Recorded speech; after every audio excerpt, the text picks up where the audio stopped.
¿Cómo están? Bien. ¿Van a Acapulco?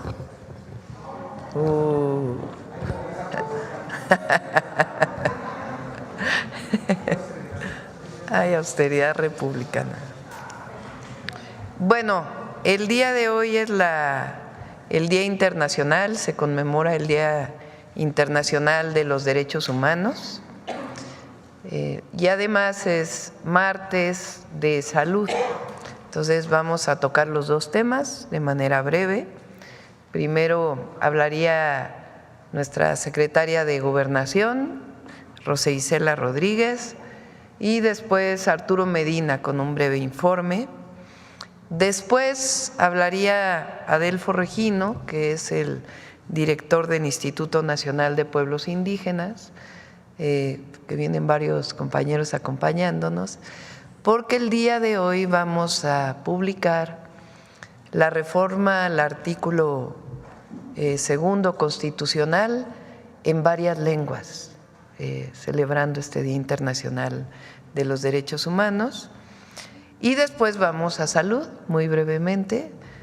Hablaría Eduardo Clark, luego Alejandro Schwartz, del IMSS Bienestar, y el doctor Kersenovich, que además nos va a dar un informe del caso de los niños del Estado de México. Bueno, Rosa Isela, nuestra secretaria, gracias. Con su permiso, Presidenta de México, Claudia Sheinbaum. Muy buenos días tengan todas y todos. Por décadas en nuestro país las personas carecieron de derechos. Nuestros abuelos, abuelas, padres y madres vivieron un México donde se normalizó la exclusión, la discriminación, el racismo, el clasismo y el machismo, pero también los privilegios para unos cuantos. El México de entonces era un México sin libertades, sin derechos, donde prevalecía la exclusión. Antes no se reconocían los derechos humanos, mucho menos los derechos sociales. Las dádivas de los gobiernos se agradecían como si fuera un favor. A partir de 2018, nuestro país comenzó a experimentar un auténtico cambio de régimen, una transformación que puso en el centro de todo el bienestar de la población y que reivindicó sus derechos. Con la llegada de los gobiernos humanistas, la gente dejó de recibir dádivas, convirtió en derechos los apoyos, pero ahora no son beneficiarios, son derechohabientes. Los programas quedaron inscritos en la Constitución como derechos. Es una obligación del Estado, no es un capricho pasajero de cualquier autoridad. Ahora es su derecho. Es un cambio de paradigma. No es para unos sí y para otros no, es para todas y todos. Son derechos universales. En el pasado existían programas focalizados para las personas adultas mayores. Ahora se estableció como derecho que los adultos mayores gocen de una pensión universal que les retribuya un poco, solo un poquito, de todo lo que han dado a México, sin importar condición económica, social, racial, postura ideológica, política o religiosa. Hoy, los derechos son incluyentes y universales y lo que ocurre en México no pasa en otras partes del mundo. En nuestro país se respetan los derechos humanos. Por parte de la autoridad no hay represión, por eso se protegen las garantías constitucionales. Aquí la población ejerce su derecho a la salud, derecho a la educación, derecho a la cultura, derecho al acceso a la justicia. Nuestra Constitución reconoce a los pueblos y comunidades indígenas como sujetos de derecho público y habla de igualdad sustantiva entre hombres y mujeres. Sabemos que todavía muchas personas en nuestra sociedad siguen actuando con racismo y rigen su conducta por el color de la piel de la gente, por la estatura de las personas, por el origen étnico o por la condición económica. Hay racismo y clasismo. Hay quienes no admiten que otros tengan las mismas oportunidades de desarrollo.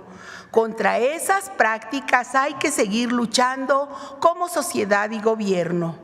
Hoy tenemos una Comisión Nacional de Derechos Humanos, un Consejo Nacional para prevenir la discriminación, una Comisión Nacional para prevenir y erradicar la violencia contra las mujeres, así como comisiones estatales y nacional de víctima y búsqueda, y una Subsecretaría de Derechos Humanos que depende de Gobernación. Estas instituciones existen porque todavía prevalece una problemática en el país, pero en la medida que se respeten los derechos humanos de todas las personas, estos organismos reducirán sus actividades. Hoy también en el gobierno de la presidenta Claudia Sheinbaum hacemos todo lo posible para que todas las familias gocen del derecho humano a la vivienda, derecho al trabajo, derecho al agua, derecho a la justicia, derecho a la información. En este gobierno también estamos por las libertades, la libertad de tránsito, libertad de reunión, libertad de manifestación, la libertad de expresión. No existen actos de represión ni censura.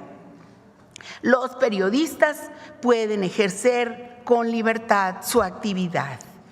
En el segundo piso de la Cuarta Transformación, creemos y trabajamos por la inclusión de todas y todos. Poblaciones de la comunidad, de la diversidad sexual, migrantes, personas indígenas, niñas, niños, jóvenes, mujeres. Todas las acciones emprendidas por el gobierno de la presidenta Claudia Sheinbaum buscan atajar los actos discriminatorios y las violaciones a derechos humanos. ¿Quién no ha padecido o ha sido testigo de actos de discriminación? Puedo decir que yo misma padecí de niña por ser mujer, por mi color de piel o mi origen indígena. Tampoco podemos negar que sigue el machismo, aunque cada día hay menos. Hoy las mujeres tenemos derecho a ser felices, tenemos derecho a participar en la vida pública de nuestro país, porque en México existe la democracia y la ciudadanía tiene derecho a participar en los procesos electorales, en las consultas libres y ordenadas. Miren si no hemos cambiado en México, que hoy, en un hecho inédito, por primera vez en siglos, una mujer dirige el rumbo de nuestro país, nuestra presidenta Claudia Sheinbaum. La Cuarta Transformación estableció gobiernos emanados del pueblo, gobiernos de derechos y libertades.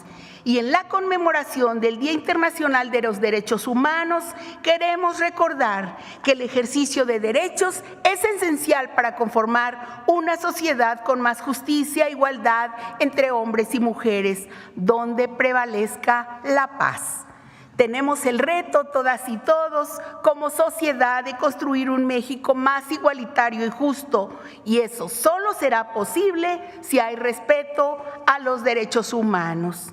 No olvidemos nunca la frase juarista: el respeto al derecho ajeno es la paz. Muchas gracias por su atención. Gracias, presidente. Gracias. Con su permiso, presidenta, muy buenos días a todas y a todos.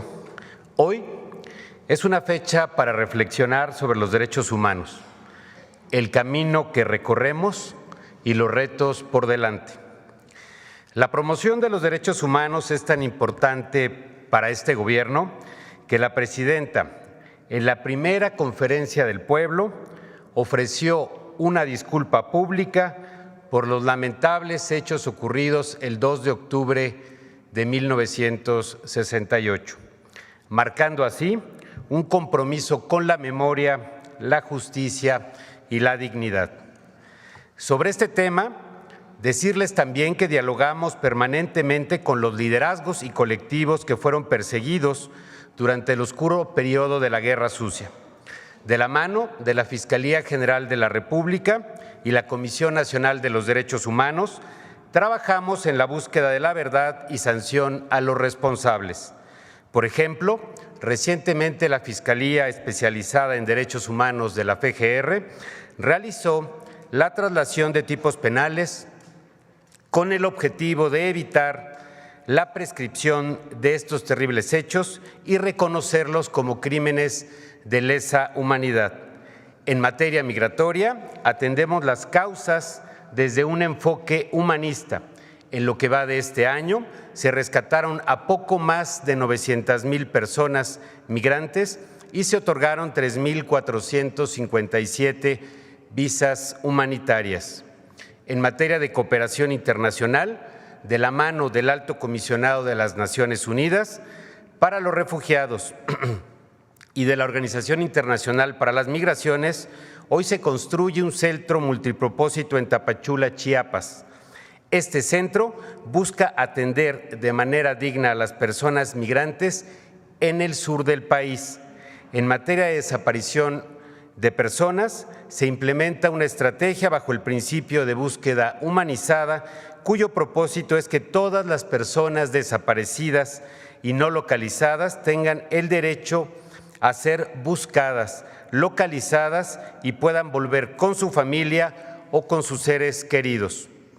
Para ello implementamos la Estrategia Nacional de Búsqueda Generalizada y se conformó la Red Nacional de Personas Buscadoras. Asimismo, se está mejorando el Registro Nacional de Personas Desaparecidas y no localizadas para hacerlo más eficaz y no volverlo solo una herramienta de búsqueda, sino un instrumento para reunir a las familias. Para garantizar la libertad de expresión y la defensa de los derechos humanos, el mecanismo de protección a personas defensoras de derechos humanos y periodistas triplicó sus capacidades de atención y respuesta durante el sexenio pasado y hoy se brindan medidas de protección a 2,337 personas defensoras y periodistas con sus familias. Para la atención a víctimas, tenemos inscritas en el Registro Nacional de Víctimas RENAVI a más de 10,000 víctimas directas e indirectas de delitos o violaciones a los derechos humanos, cometidos principalmente antes del 2018. Este año apoyamos a más de 4,500 familias con medidas de reparación, asistencia y compensación, destinando para ello recursos y acompañamiento. En el terrible caso de los 43 estudiantes desaparecidos de la Escuela Normal Raúl Isidro Burgos en Ayotzinapa, Guerrero, nuestra prioridad es y seguirá siendo encontrarlos, conocer la verdad y sancionar a los responsables con el uso de todos los recursos y la tecnología disponible para la investigación. Se trabaja en 5 ejes: búsqueda en campo, identificación humana, verdad y justicia, extradiciones y ruptura del pacto de lealtad criminal. Este año trabajamos con la Fiscalía General de la República y la representación de las madres y padres de los jóvenes desaparecidos en 382 sitios de búsqueda. La Fiscalía tiene abiertas 135 expedientes y 152 personas son procesadas. La mayor parte de ellas se encuentran en prisión. Actualmente trabajamos con una visión renovada y con el uso de tecnología que nos permita avanzar en este camino hacia la verdad. Este gobierno tiene el compromiso absoluto de que ningún esfuerzo iniciado en la administración pasada sea abandonado. No habrá carpetazos. También trabajamos para garantizar que todas las mujeres y niñas vivan una vida libre de violencia. De la mano de las entidades federativas, implementamos medidas de atención, prevención y erradicación de las violencias. En 2024 hemos destinado recursos y asesoría para fortalecer los centros de justicia para mujeres, refugios, instancias para el adelanto de las mujeres y programas de apoyo en los estados. En materia de protección del derecho a la identidad, se consolidó la emisión de la clave única del Registro de Población CURP para personas de género no binario. Como nunca, trabajamos de la mano de la Comisión Nacional de los Derechos Humanos. En el último año, instalamos un mecanismo de seguimiento permanente de la atención de las recomendaciones dirigidas a la Administración Pública Federal. Participan, sin excepción, todas las secretarías y dependencias con temas abiertos ante esa Comisión Nacional. También damos cumplimiento a recomendaciones y sentencias de organismos internacionales y regionales de derechos humanos. En los gobiernos de la transformación se han celebrado 17 actos de disculpa pública, se han firmado acuerdos de solución amistosa y se ha avanzado en el cumplimiento de medidas cautelares emitidas por la Comisión Interamericana de los Derechos Humanos. Estas son algunas de las acciones más importantes en la agenda de los derechos humanos, de los que tiene conocimiento y trabaja la Secretaría de Gobernación. Estamos seguros que si seguimos trabajando de la mano podremos superar estas violaciones y afectaciones a las familias mexicanas. Secretaria, Presidenta, desde la subsecretaría a mi cargo seguiremos trabajando con la gente en territorio, con las causas más sensibles y justas. Como nos planteó en sus 100 pasos, el segundo piso de la Cuarta Transformación tiene como centro a las personas y como eje el avance en sus derechos. Muchas gracias.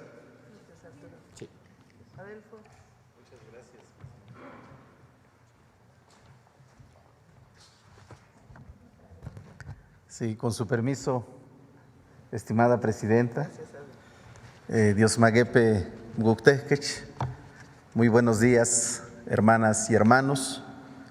El día de hoy conmemoramos el Día Internacional de los Derechos Humanos y en este marco, como lo ha dicho nuestra secretaria de Gobernación, Rosa Isela Rodríguez, pues vamos a presentar estos informes y además, en nuestro caso,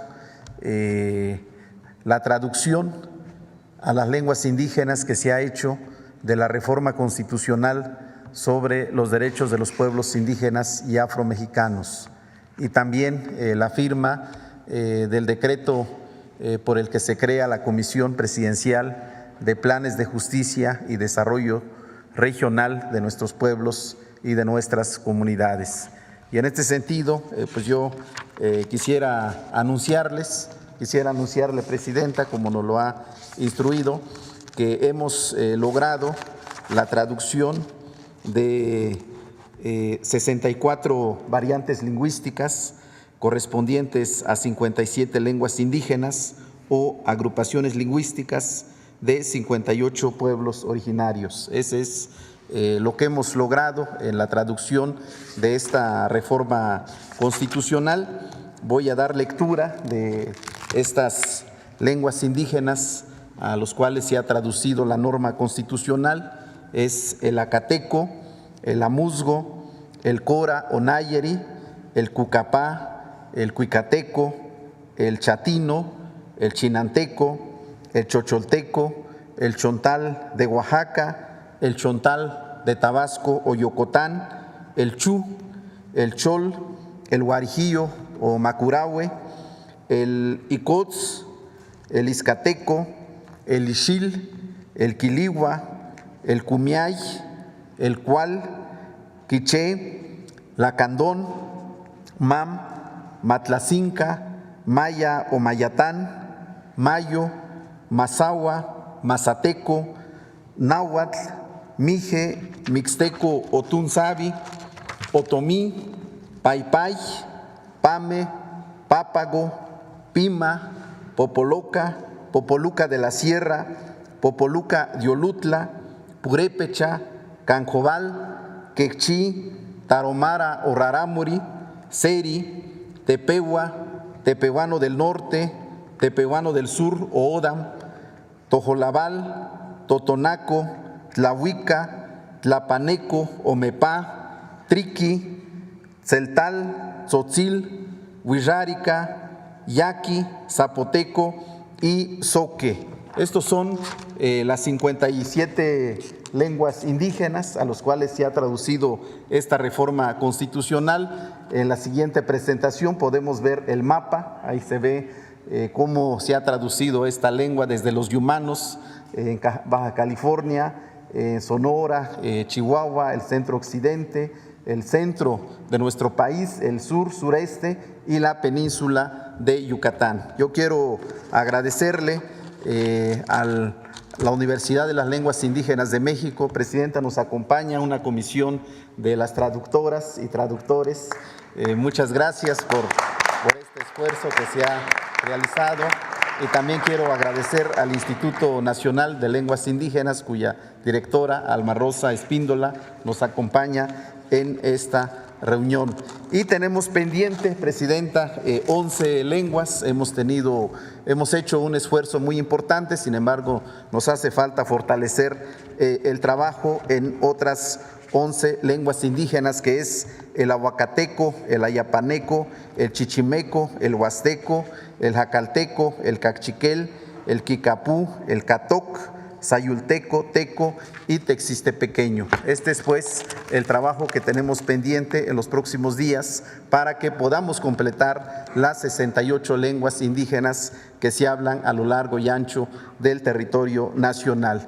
Y pues también aviso a los medios de comunicación que estas traducciones estarán dispuestas en un micrositio que tiene el nombre de Reforma Indígena Traducción.impi.gov.mx. Podrán, ahí está el micrositio, Presidenta, que hemos elaborado. Ahí se puede picar. En el caso, por ejemplo, de la lengua ayuk, tenemos ahí se puede picar cualquiera de esos y va a salir la traducción a la lengua indígena correspondiente. Y también esto, Presidenta, lo vamos a poner también en audio para que se pueda difundir en las radiodifusoras de nuestro país. Ahí tenemos un ejemplo, Presidenta, de cómo se ha hecho la respectiva traducción de la reforma constitucional. Ustedes podrán checarlo en este momento en la página web que hemos anunciado en este momento. Y finalmente quisiera referirme también al decreto que va a firmar nuestra presidenta para crear la Comisión Presidencial de Planes de Justicia y Desarrollo Regional de los Pueblos Indígenas y Afromexicanos. Como ustedes saben, pues ahora tenemos este nuevo instrumento de política pública en nuestro país que se inició allá con el Plan de Justicia Yaqui. Tenemos ahora 17 planes de justicia en todo nuestro país que beneficia a 26 pueblos indígenas en 12 entidades federativas y una población aproximada de 420,000 personas indígenas, mujeres y hombres, con una inversión en este momento de 27,000 millones de pesos. Nuestra presidenta nos ha dado la instrucción de dar continuidad a estos planes, pero también de realizar nuevos planes de justicia. En ello estamos trabajando, en ello nos estamos coordinando con las diversas entidades y dependencias, y justamente el papel de esta comisión presidencial será coordinar pues todas las entidades y dependencias de la Administración Pública Federal para que podamos trabajar de manera conjunta y coordinada, y también aportar los recursos públicos para atender los planteamientos, las propuestas y las necesidades de nuestros pueblos y de nuestras comunidades. Y por eso pues tiene una gran importancia la firma de este decreto que crea esta comisión presidencial, a efecto de que podamos consolidar y profundizar nuestros trabajos en este segundo piso de la Cuarta Transformación Nacional. Muchas gracias, Presidenta. Muchas gracias, hermanas y hermanos. Gracias, Presidenta. Entonces, firmamos 2 decretos. Uno, el decreto que instruye para la publicación en el Diario Oficial de la Federación de la traducción de la reforma constitucional que da derechos plenos a los pueblos y comunidades indígenas y afromexicanas.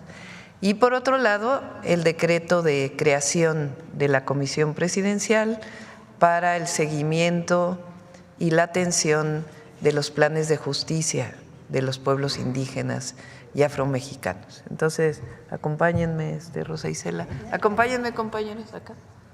Vénganse. Gracias.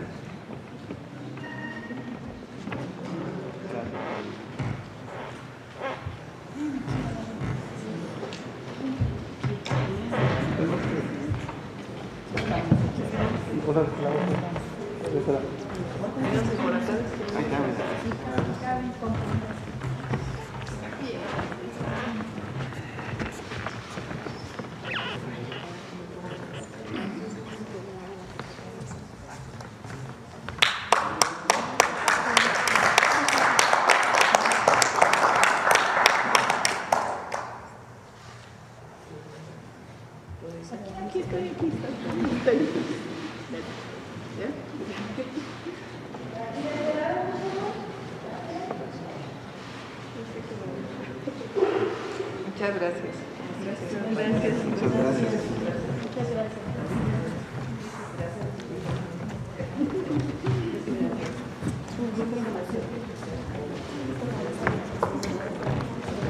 Buen trabajo. Igualmente. Igual.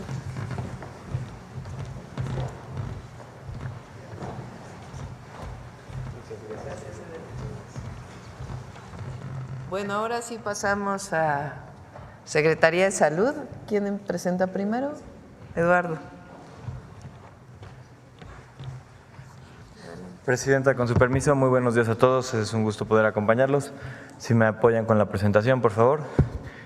Pues el día de hoy les platico brevemente los avances de la compra consolidada de medicamentos e insumos para la salud que llevamos a cabo desde el Gobierno federal. Si me dan la siguiente.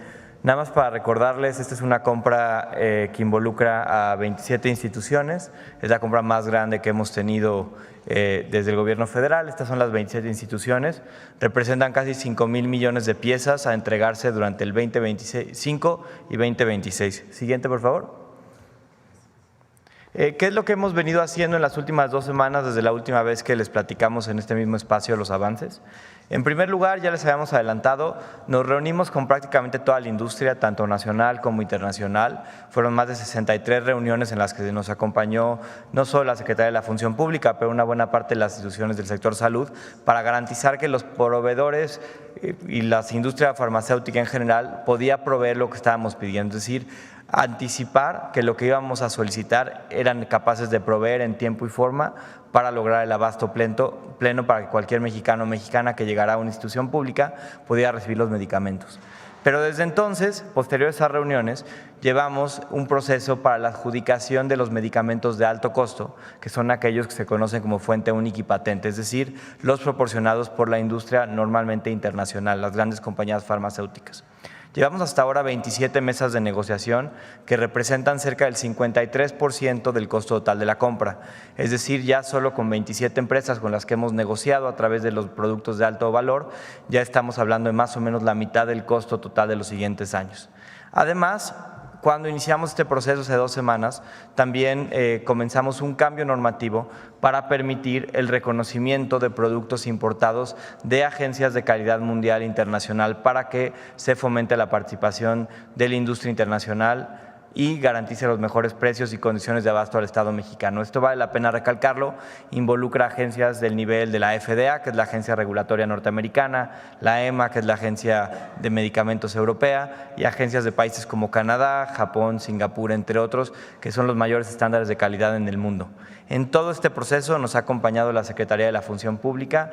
Particularmente queremos agradecer a su titular, a la maestra Buenrostro, quien ha participado en las 27 mesas de negociación junto con nosotros. Siguiente.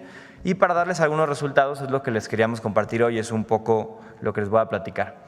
Llevamos, como les decía, cerca de 53% de avance en el costo de la licitación que hemos venido adjudicando. Esto representa una negociación por casi un precio original de 135,000 millones de pesos. Eso es lo que cotizaron las empresas, lo que se venía pagando por estos productos históricamente. Con las mesas que hemos tenido en estas 2 semanas, hemos hasta ahora obtenido un ahorro de 23,5 mil millones de pesos. Representa casi 17% del costo original que nos cotizaron. Y les quiero dar algunos ejemplos en particular que nos tienen bastante orgullosos y que hemos podido realizar de manera sectorial. En particular, por ejemplo, el portafolio de los productos que compra el Estado mexicano para VIH y hepatitis C, enfermedades importantísimas, era un portafolio de casi 14,5 millones de pesos. En las negociaciones que se fueron a casi 5 rondas de negociación, bajamos a 6,000 millones de pesos, es decir, casi 60% de ahorro en ese portafolio. En los medicamentos, por ejemplo, para la diabetes, una de las enfermedades más importantes de nuestro país, hay muchos tipos de medicamentos, algunos que se vienen comprando históricamente desde hace 50, 60 años, pero hay 2 tipos de medicamentos que son de muchísima innovación, que tienen menos tiempo, que son los conocidos como los antagonistas del receptor del péptido similar al glucagón tipo 1, GLP-1, que son, por ejemplo, algunos de los medicamentos más innovadores con mejores desenlaces, que antes eran muy caros y que comprábamos poco. Y otro tipo de medicamentos como los conocidos inhibidores del SGLT2. Perdón por los tecnicismos, pero ahorita tendrá sentido lo que les digo. Estos son medicamentos que son mucho más efectivos para atender y reducir las posibles complicaciones de la diabetes. Son medicamentos que antes nos costaban casi 10,000 millones de pesos comprar, ahora estamos comprándolos con 2,000 millones de pesos de ahorro, que permite reinvertir, que compremos más medicamentos de altísima innovación que garantizan la salud de los mexicanos, reorientando un poco nuestro portafolio. Es decir, no solo el ahorro es por ahorrar, sino también por comprar cosas mejores, más innovadoras, con mayor evidencia científica de su efecto. Tercer lugar, importantísimo, los medicamentos contra el cáncer, que son muy similares. Hemos venido llevando a cabo unas negociaciones para que los medicamentos de más innovación, que son los conocidos como basados en inmunoterapia, que son principalmente considerados los más avanzados por impacto en la supervivencia de las personas, en el potencial también para cambiar el paradigma de la supervivencia, hemos logrado reducir en varios de ellos casi 40% el costo, lo que nos permite ir migrando de terapias más viejas, más convencionales, con menores posibilidades de resultados, a no solo con menos costo, pero también comprar de lo más innovador. Aquí, por ejemplo, tenemos ahorros en solo el portafolio de cáncer de mama de casi 1,500 millones de pesos.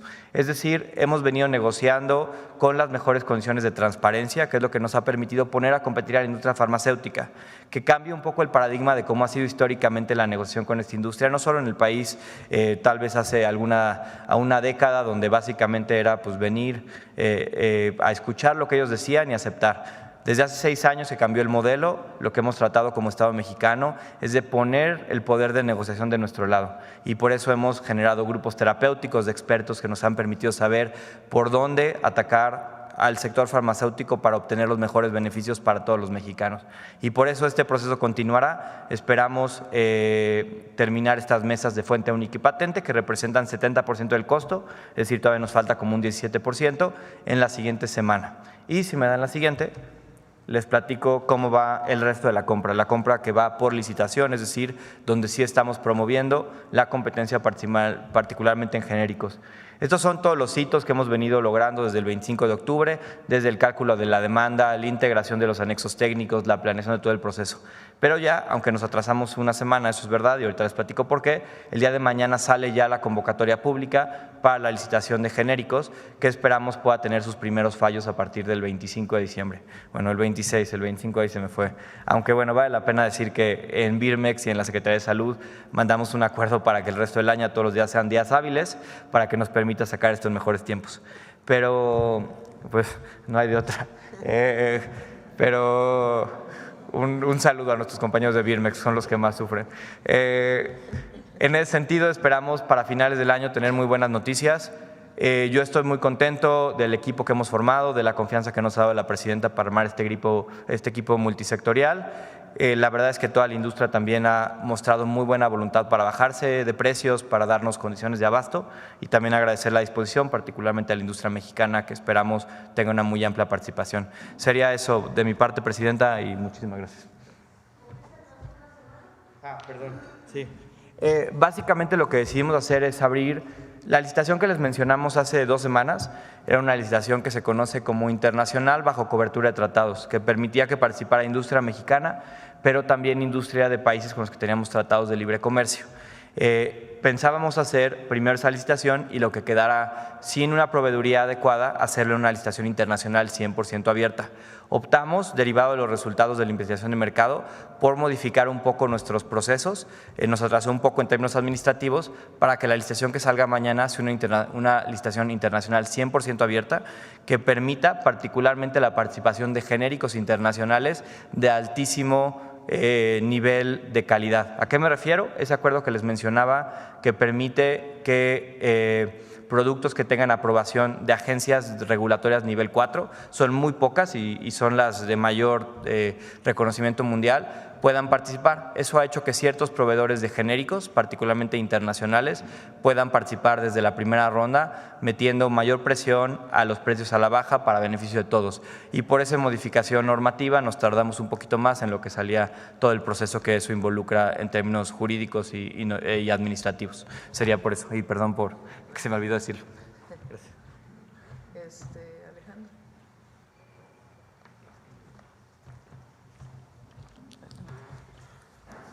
Con su permiso, presidenta. Con su permiso, presidenta, muy buenos días, secretarias, secretarios, subsecretarios, compañeros.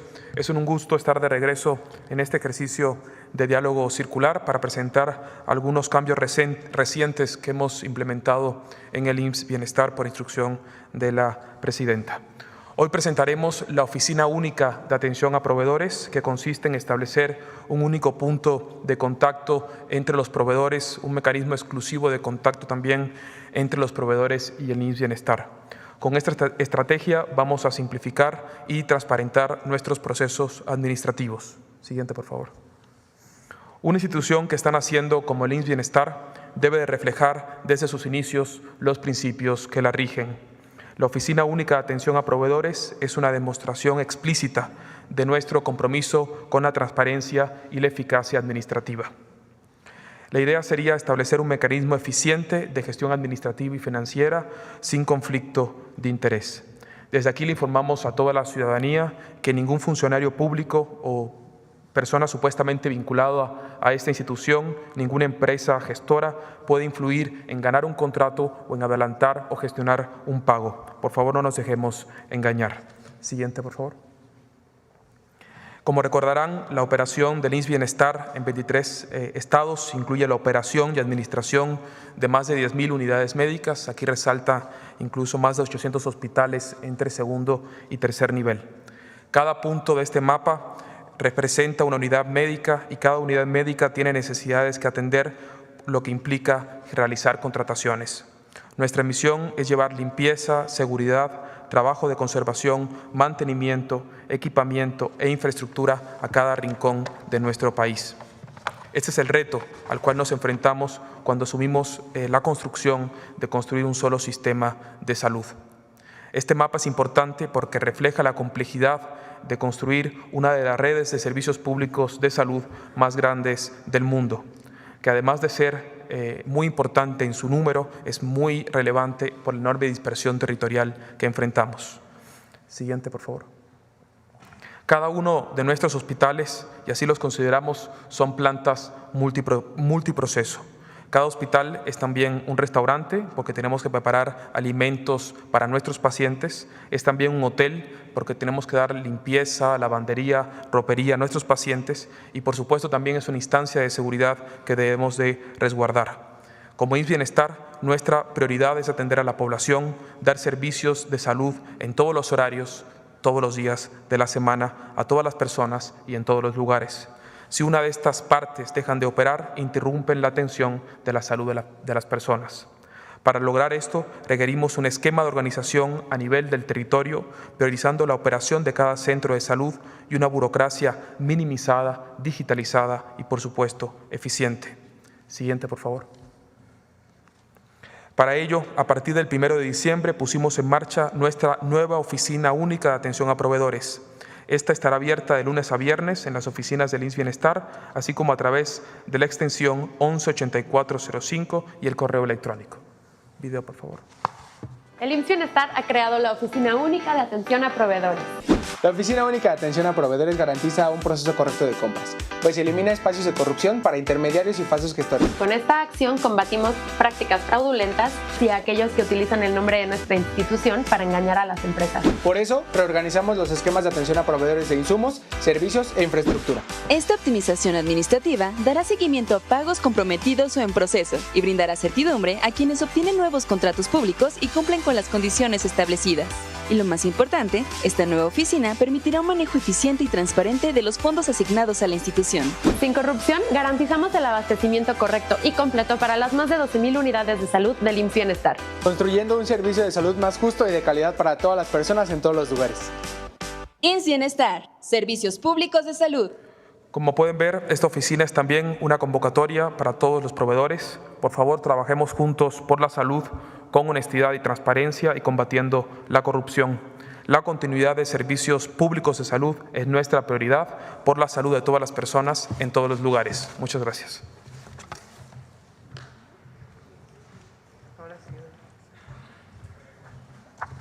Con su permiso, Presidenta, buenos días a todas y todos. En la última semana de noviembre, la Secretaría de Salud tuvo la notificación de un probable brote de enterobacterias en unidades de terapia intensiva. Por lo tanto, nos dimos a la tarea de identificar medidas preventivas y de control ante un brote de 2 bacterias, Klebsiella oxytoca y Enterobacter cloacae, y nuestro objetivo fundamental fue evitar la propagación de infecciones intrahospitalarias.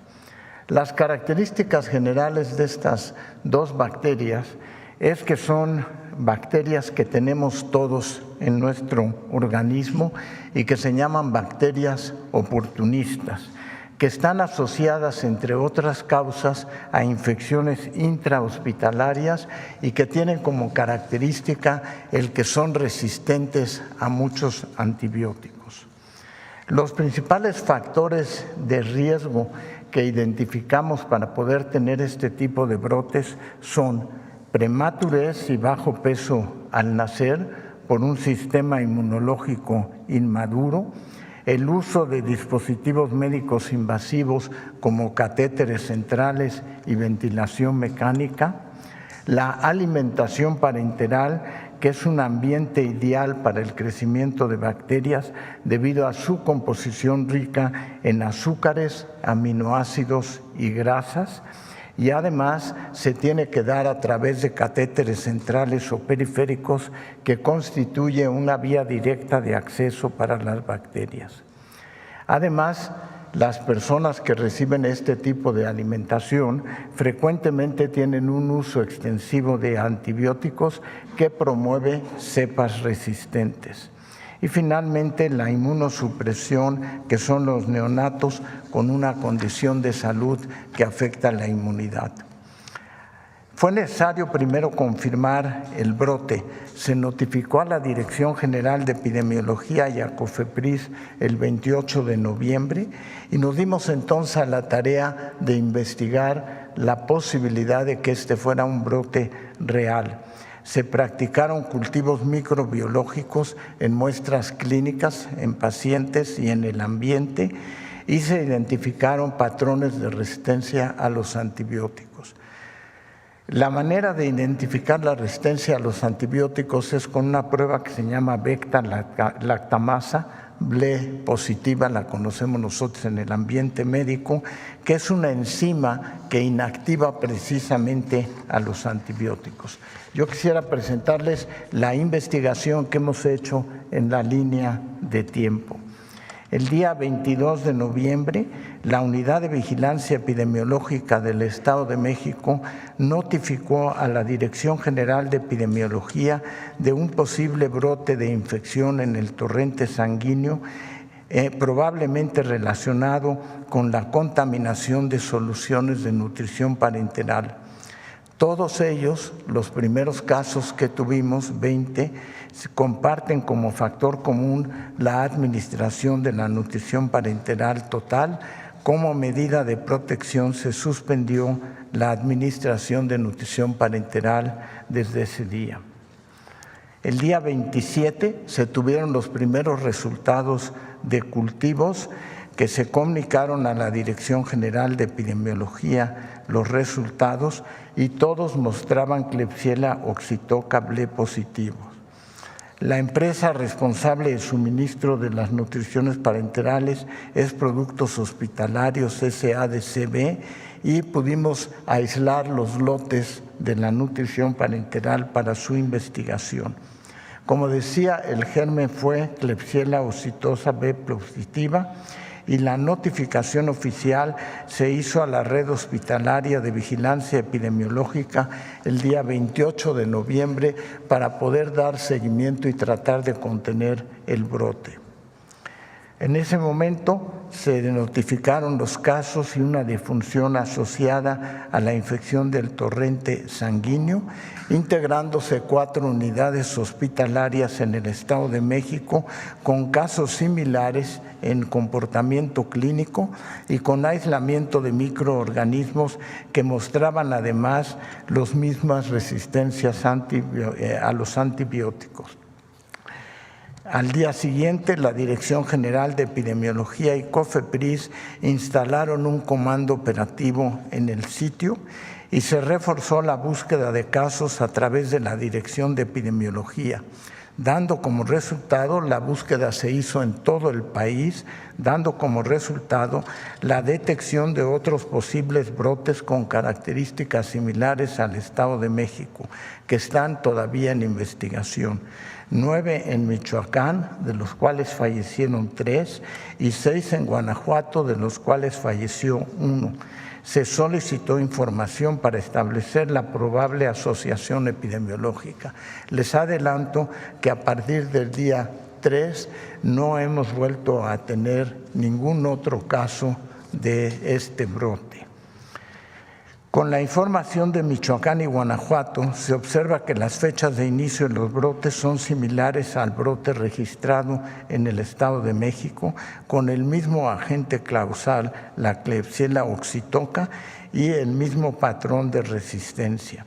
Se solicitó entonces el envío de cepas al Instituto Nacional de Referencias Epidemiológicas, al INDRE, para realizar, como está recomendado internacionalmente, pruebas fenotípicas y genotípicas para tratar de determinar si se trata de la misma cepa de antibióticos.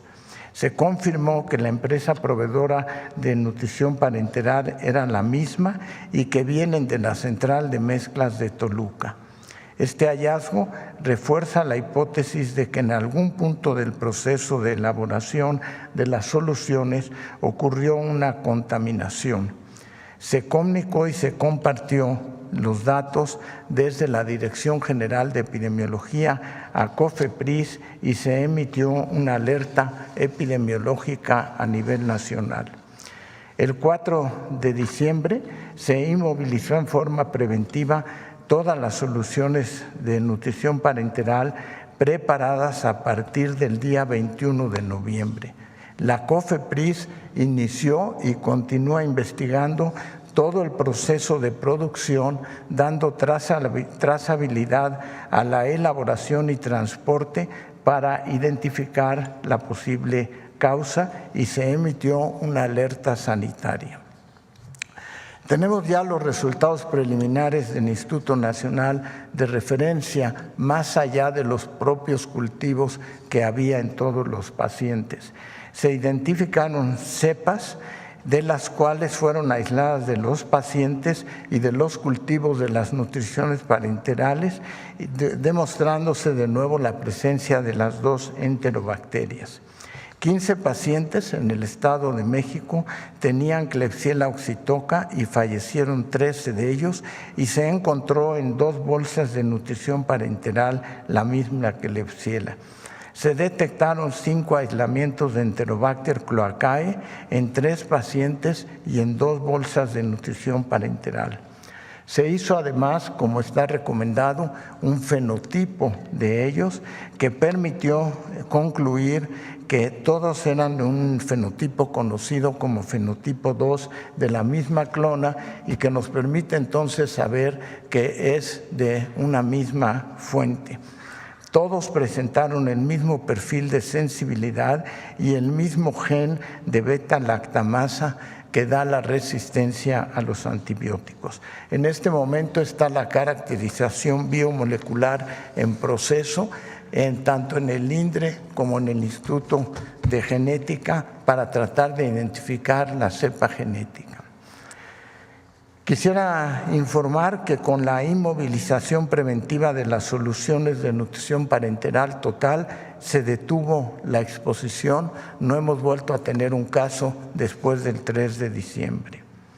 El cierre del brote será evaluado considerando 3 periodos de incubación largos. La recomendación internacional es que para cerrar un brote se pidan 2 periodos de incubación, pero por motivos de seguridad estamos pidiendo 3 periodos de incubación a partir de la fecha de inicio de los síntomas del último caso registrado. Con base a ello, se establece como fecha tentativa para dar por concluido el brote el 16 de diciembre del 2024. COFEPRIS está llevando a cabo análisis de esterilidad, no nada más en esta central de mezclas, sino en distintas centrales de mezclas de preparación de soluciones parenterales, y se avanzará a través de la Secretaría de Salud en la implementación de centrales de mezclas en el sector público. Es todo, Presidenta. Gracias.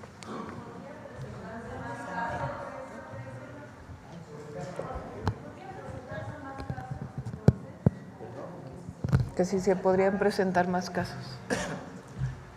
Muy difícil que vaya a ocurrir más casos porque se inmovilizó la fuente de contagio, y por otra parte, como decía yo, internacionalmente se pide 2 semanas después del último caso registrado, pero con motivo de seguridad decidimos ampliarlo a 3 semanas. Si no, estaríamos terminando hoy precisamente el brote, pero no lo queremos dar por terminado hasta que pase una semana más y estar seguros que en ninguna parte del país ocurra un caso más.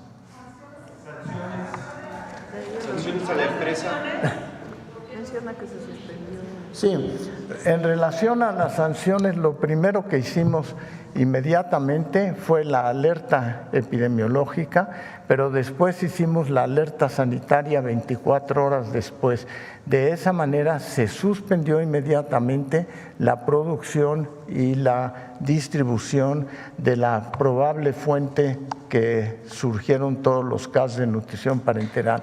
Esto sigue en investigación, y no nomás sigue en investigación nuestra, sino que pensamos reportarlo a nivel internacional como un brote, porque es precisamente de estos brotes de los que podemos aprender para tener mejores medidas preventivas y de comunicarlo. Los brotes que no se comunican posteriormente en la literatura médica, pues pueden pasar desapercibidos, y no queremos que pase desapercibido.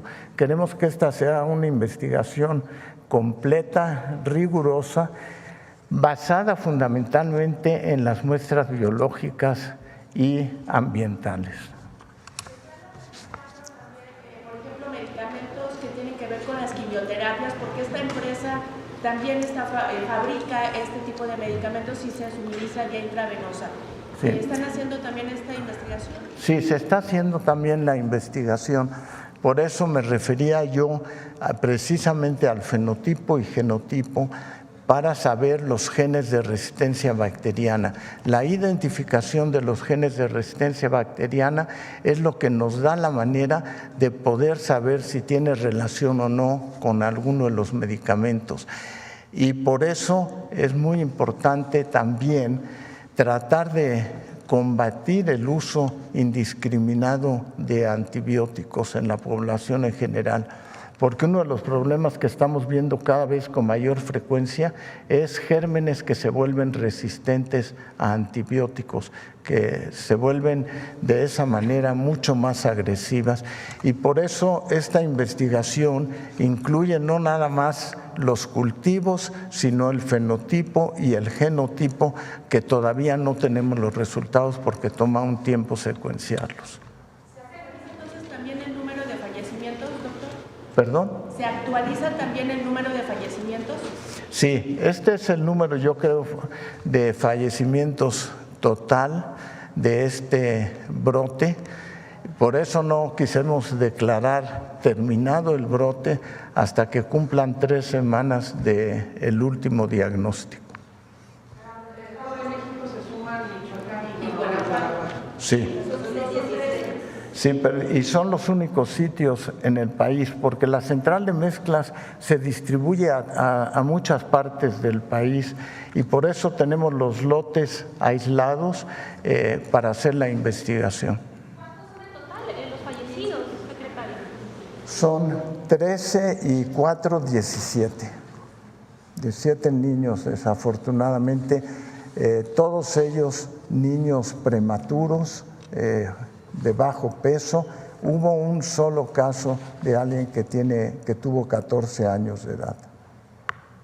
Las denuncias que se interpusieron, ¿por qué será o a quiénes van a marcar?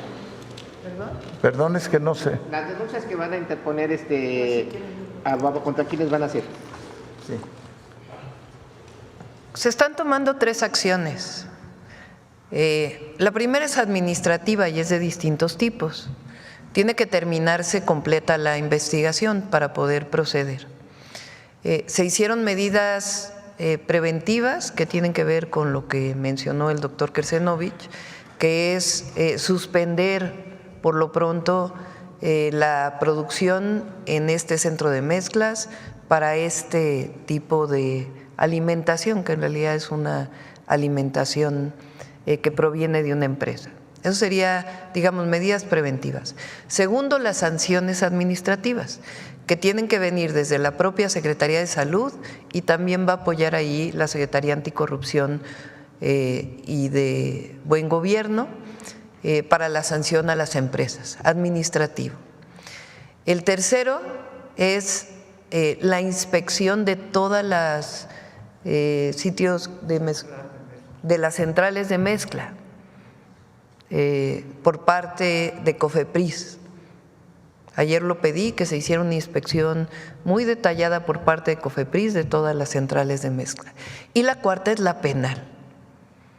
Esa carpeta de investigación, por lo pronto, en el Estado de México, está en la Fiscalía del Estado de México, porque hay niños fallecidos. Y también pues debe de abrirse carpetas de investigación en las fiscalías estatales. Y lo que queremos es que se llegue a la última instancia, es decir, no solamente al seguimiento de si fue, qué pasó en esa central de mezcla de Toluca y la responsabilidad de la empresa, porque no solamente es de una persona, sino también de la empresa. Autoridades es difícil, porque lo que se hace es que se recibe y como normalmente se hace el procedimiento. De todas maneras, tiene que darse la investigación. Pero la hipótesis hasta ahora que tiene que demostrarse, pues es que venía contaminada estos lotes que se produjeron en una central de mezcla en Toluca de una empresa. ¿Perdón? ¿Qué sanción correspondería? Ya lo vamos a informar. Tenemos que revisarlo con la Secretaría de Salud. Tiene que terminarse la investigación, pero tiene que haber sanciones porque aquí se perdieron vidas de niños. No, a través de COFEPRIS, de las vías normales, pero las investigaciones administrativa y penal continúan. ¿Quién pues dejó pasar o quién estaba a cargo de la vigilancia que no estuviera contaminando precisamente ese medicamento? ¿Cómo es el procedimiento de las pruebas